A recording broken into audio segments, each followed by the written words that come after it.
Hey, Kendallak here to God willing record today's Chumash video with Rashi, God willing Vayeishev, for the second portion of Vayeishev. As always, learning to bind our souls to God, pleasure, the haste, and redemption. Bring about Mashiach now. What do you call an alligator in a vest? He's an investigator. We are starting, God willing, chapters 37, verse 12. And we learned yesterday about Yosef's two dreams, and he wasn't real friendly with the brothers from Leah, and a lot to say about that. But there's a little, not the most family love going on between the brothers from Leah and Yosef at this point. Yud Beis, V'yochel echav l'ros et Sain avihem Shechem, and the brothers went to shepherd the sheep of their father in Shechem. Shechem is the name of the place. Rashi, Ros et Sain, to shepherd the sheep, Nakud al ha'es. There's dots over this S. The word S. Shlo hachal el ros et asmam. They only want to shepherd themselves. There's a couple notes here. When there's dots over letters, if there's more dotted letters than non-dotted letters, expand the non-dotted letters. If there are more non-dotted letters than dotted letters, then don't expand them.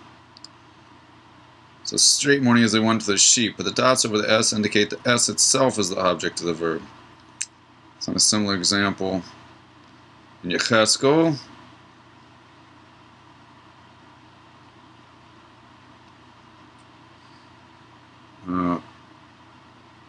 Who are pasturing them, which Rashi explains meaning themselves. Most super commentators explain the meaning of the brothers pasturing themselves, referring to the eating and drinking, indulgence being the cause of the problems that, God forbid, might come, but God willingly not, we're going to discuss soon in the Chumash, because it's all God's Torah. That's from the Gur Ari. Mizrachi, however, suggests that it means they planned how they would deal with Yosef in the same way. Find that leadership is termed Re'iyah, pasturing. The leader has to take care of his sheep, take care of his flock.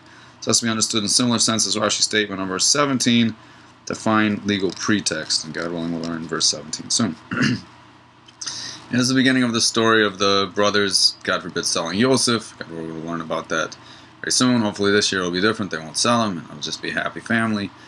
But you know the famous Maisa. There was a woman, the first time she heard this story, she cried and cried and cried. How could the brothers do that? And it was such a thing. The rabbi couldn't go on with the Kriya. It was terrible. And each year, same thing, cry. Finally, they got used to it, so they knew when the story came, the rabbi would just pause, she'd have her good little cry, and then on to the next. Anyway, one year she doesn't cry. The rabbi's like, no. She's like, no, it's time to cry. She says, I'm not crying. So what do you mean you're not crying? Every year you cry. What do you mean you're not crying this year? He says, look, I told him last year his brothers aren't going to be nice to him, and he should stay away. Did he listen? Nope. I'm done crying. All right, so that's on the lighter side. But on the more Hasidic side, Rabbi Gordon, of blessed memory, Shabbat and Guf Gashmi, explained, I think, in the name of the Rebbe and also in the name of the Alter Rebbe, and it is Yud Kes Kislev today. Good Yom Tov, everyone. She signed and sealed for a good year in the ways of Hasidus and learning Hasidus. Your innermost part of your heart should call out for the inward part of Torah, that God should illuminate your soul with the innermost part of Torah. And you should be happy with the inward part of Torah illuminating your soul. Right. So he explained, I believe in the name of the Rebbe, that if all these events hadn't occurred, and I don't know what you pick as a starting point, whether it's the sale of Joseph, God forbid, or his dreams, or the three things he did that weren't his tattling on them, God forbid, or his birth, where does the story start? Yaakov got married, how far? Anyway. But there's certainly a way of looking where the sale of Yosef was the initial event that led to him going down to Egypt and getting all the troubles he had there and going into prison and being in the right place at the right time and showing up in front of Pharaoh and becoming a king and preparing, making it so that when his brothers transitioned down there, everything would be galad, be smooth. So this set up the events for a tremendous redemption of the Yidden. First, that they could go to Egypt and it wouldn't be a hard time, and secondly, that eventually they'd go out of Egypt with a lot of wealth. And Rabbi Gordon also added, I'm not sure in whose name, that Joseph, no matter who he was, in slavery, in good times, bad times, helped people with a smile. And this is why he merited to be king. So let's try to help everyone with a smile, no matter what's going on. That is a big vote. Alright. So what do we see here? We see the word S has dots on it. So they're going to shepherd the S. Who's the S? I guess the S here is themselves. Somehow they see S as themselves. They're going to shepherd themselves, as our Rashi explained. Yud Gimel. V'yomer Yisrael Yosef, and Yisrael says to Yosef, Halo achacha roi mishchem, Aren't your brothers shepherding in Shechem? Acha, come here, v'shalchacha, and I'll send you alayim to them. V'yomer, and he said to his father, Hineni. He says, I'm here. Rashi, Hineni, lo shenanava. This is a humble language. It's Rizus, and he's ready to go. He's dars the mitzvahs aviv. He was happy to do the will of his father. Also, even though he knew his brothers, even though he knew that his brothers hated him, he knew this might not turn out real well, and still he was happy not anxious, happy and had alacrity to go do the will of his father. Happy, excited to go do what his father wanted, despite however the results might be. We see how it turned out, and he still did it with tremendous loving kindness and humility and alacrity. Yadalad v'yomer, he says to him, Lechna, go, please, rois shalom, go see how the peace achecha of your brothers is, v'shalom v'som, and how the sheep are doing. V'ashiveni davar, and tell me what's going on. V'shalchechu, and he sent him me'emek Chavron, from the depth of Chavron, v'yavo Shechema, and he came to Shechem. So basically he said, go see how your brothers and the sheep are doing and tell me what's going on. But then the interesting part, the part that needs, that I'm thinking will need a little help or needs a little interpretation is what it says at the end of the verse, that sent him in consequence of the profound counsel of the one buried in Hebron, which I added a lot of words. Literally, he sent him from the depths of Hebron. So Rashi explains, what does it mean from the depths of Hebron? Me'emek Hebron, from the depths of Hebron. Well, Hebron Bahar, isn't Hebron on a mountain? What do you mean the depths of Hebron? It's not a valley, it's a big mountain. What do you mean the depths? Shnemar v'yalu v'negev v'yavo at Hebron, that they went up from the south and they arrived as far as Hebron, came as far as Hebron. So you see it's in a high place. They were on their way up. Ella me'etza muka sha'osa sadik ha'gvur b'Hebron, but from the council of the tremendous tzaddik that's buried in Hebron. Who's that? That's Avraham. Kayim ma'shenemar la'Avraham ben Abasarim, to fulfill what it was said to Avraham, the covenant of the pieces. That your seed will be sojourners in a land that's not theirs. Almost given a choice, how was a sense to be judged, God forbid, either by God forbid Gehenna or God forbid servitude to the foreign nations. It's very unnatural for a Jew to have servitude to a Mahavdil and Takwas non-Jew, but also good. The fire of Gehenna, it's not like a person ruling over a person, but it's God, but it's very unpleasant. This suggests that Yaakov knows what's going down, or Yisrael now. Yisrael knows what's going down, and I don't know how you would know it's not Yitzhak, because I think Yitzhak is also buried in Hebron. I'm sure of that, but I think at where we're holding now in the Chumash, oh no, it's not true. There's no forward and back in Torah that Yitzhak's still alive at this point in the story. It's for sure true. He knew about the sale of Yosef, and he was, as if I remember right, God only believe that Hashem filled him in, but he was also part of the brothers' pact that they had to keep a secret. Couldn't reveal it. If Shem wasn't going to reveal it, he couldn't reveal it. God willing, we'll see that fairly soon in Rashi. Although this year, hopefully, the brothers just won't sell them. They'll all hug and get along. We'll go straight out to the Dem Shem Mashiach now. And came as a chance to say the Rebbe Melech Mashiach says we get up eternal life in these bodies. We just have to makabel the name of Mashiach Sikenu, which means learning Yanigul Mashiach, memories of Shnayas, and saying in the streets. It seems here that we're suggesting that Yaakov Yisrael knows that this is going to end up with Yosef being in Egypt, and that it's going to lead to all the Jews being in Egypt, etc., etc. It's a very interesting idea. Shechema, and he came to Shechem. Rashi, Makom Leparanios, it's not a happy place. Shem Kilkul Shvatim, this is where the tribes messed up by God forbid selling their brother. Shaminas Dina, where Dina had a not very good time. God forbid she was raped. Sham Nechlach Malchus Beis David, and also where the kingship of David was split apart. When the Jews stopped having just a simple, not one king, and they broke into nations.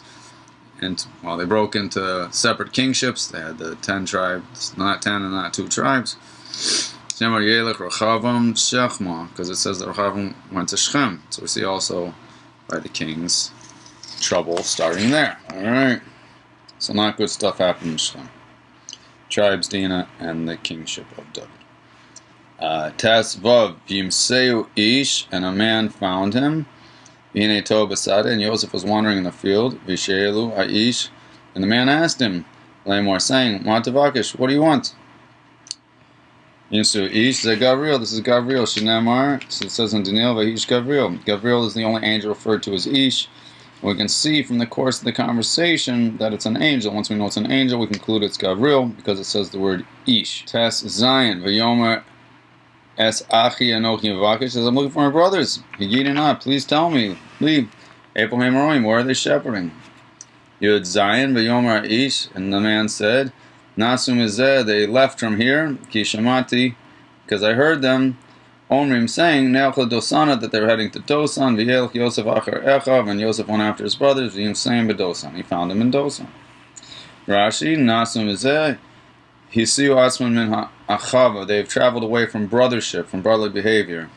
The commentaries explain, Yosef can see they're not there. This guy didn't have to tell him that they've left, they're not here, that's pretty obvious. So what does it mean that they've traveled away? It means they've traveled away from you. They're not no longer acting brotherly towards you. They've traveled in a different sense. And also he's warning him not to look for him, the brothers, because they weren't going to act so nice to him. Ne'elcha Dosana, he heard them saying, the brothers saying, let us go to Dosan. To seek out for you, Nichle Dasos, stumbling knowledges, that they could kill Yosef with, God forbid. According to the simple meaning of the verse, it's the name of a place, and the verse does not leave its literal sense. So it is a place, there's a place called Dosan, but to seek, say it, Nikle Dasos, tricky knowledges, legal pretext, to seek pretext that they would God forbid be able to kill him. So this was the proof. They've gone Dosan, or they've gone to Nikle Das. I heard them saying, Ne'elcho Dosana, let's do some tricky pretext, some tricky knowledges, some tricky tricks.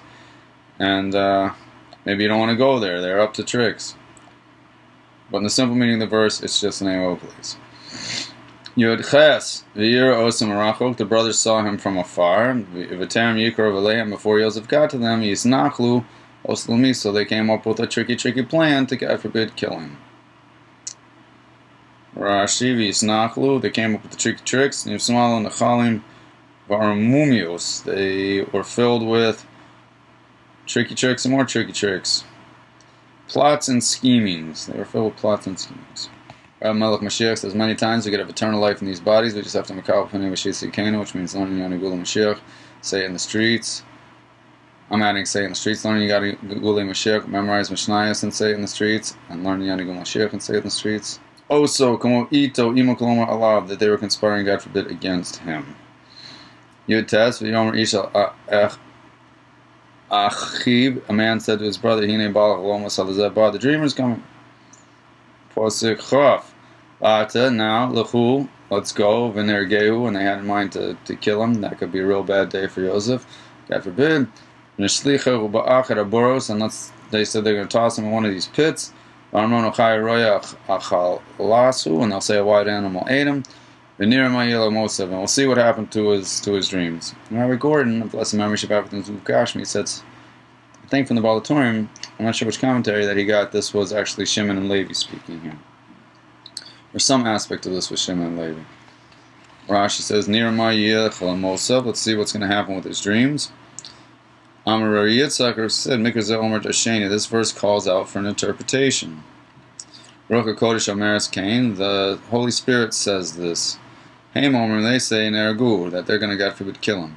Kasum Asayim, and the verse concludes, Niramayla Mosav, and we'll see what will be with his dreams. Niradavar Miyakum, we'll see whose words will stand. Oishalakam Shali, or the brothers or gods. And it's impossible that they said this. Doesn't make sense to say the brothers will be like, and we'll see what will happen with his dreams. Unless they're saying it sarcastically. That could be. It makes sense to me they could be making a sarcastic comment. At least I'm adding that. And I think I heard Rabbi Gordon, a blessed memory, Shabbat Kashmi, say something very similar. It certainly makes sense to think they could be being sarcastic. But in the literal sense, it doesn't make sense to say that they would say, let's see what's his dreams. Shekaven Shagu, since they had in mind, God forbid, to kill him, Batal Hamosov. Obviously his dreams wouldn't have any meaning because they had this not nice plan. So, in a simple sense, the brothers say, let's see what will be with his dreams. It'd have to be a sarcastic comment, or to understand that it wasn't the brothers speaking, it was the Holy Spirit speaking. Yeah, you guys have your plan, let's see what will be with his dreams. You know, you think you can stop the dreams? You think you can stop Hashem's will?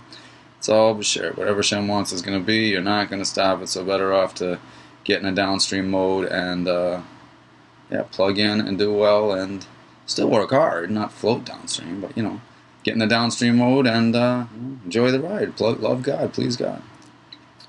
Very good. Chaf Aleph Yishma Reuven, and Reuven heard Yitzalem Yadam, and he saved them from their hands. V'Yomer, and he said, Lo Yinakenem Nefesh, we shouldn't give him such a kanak. Lo Yinakenem Nefesh, Makas Nefesh, and Misa. You're saying Reuven litigated that, stipulated they shouldn't kill him. Thank God. Chaf Beis, V'Yomer Lemi said to them, Reuven said, Al Tishpku Dam, don't spill any blood. Ishlichu Oso Labor, toss him into Hazeh, this pit, Sheba Midbar, which is in the desert. Yad Al Tishlichu Bo, but don't send your hand against him. Aman Yiltzot, and he said it so that he could save him, Miyadam, from their hands, Lashiva Lavi, to get him back to his father. Rashi, the man Yiltzot, to save him, Roka Kodesh Meida, Aruvin Shalom Arzos Ela. So this is Hashem speaking, that he did all this just to save him. Shayavuhu, that he came via Leno Misham, and he took him out of there. It should come and take him out of there. Tanchuma. He says, I'm the oldest, I'm the most responsible. Well, you tell us, Sirchon Elabi, he said it'll all be blamed on me. You don't want that. So, could have been selfish motives, but either way, he saved his brother, pulled him out of the pit. Reuben says to them, don't spill any blood, toss him in this pit, which is in the desert, but don't send your hands out against him, in order to save him from their hands. It doesn't make sense he would say that. That must be God speaking. Ashivu Elavim, to return him to his father. It couldn't be a continuation of his statement. Alright, it's much clearer now. So we still have to figure out, though, that first comment was insincere, and how do we know for sure S is dealing with them? Okay, very good. What do we learn today? Joseph was anxious to do the will of his father, however it was going to turn out. He was humble. The brothers went to pasture themselves. It's had to do from the valley of Hebron, means the depth of the council of Hebron, referring to Abraham, seemingly suggesting that Yisrael knew, maybe possibly even Joseph knew, that this was the start putting the wheels in motion. Shem is not a happy place. He ran to the angel Gabriel, who gave him a warning. He wanted to do the will of his father, so he kept going. And Reuben saved him. Alright, Shekma.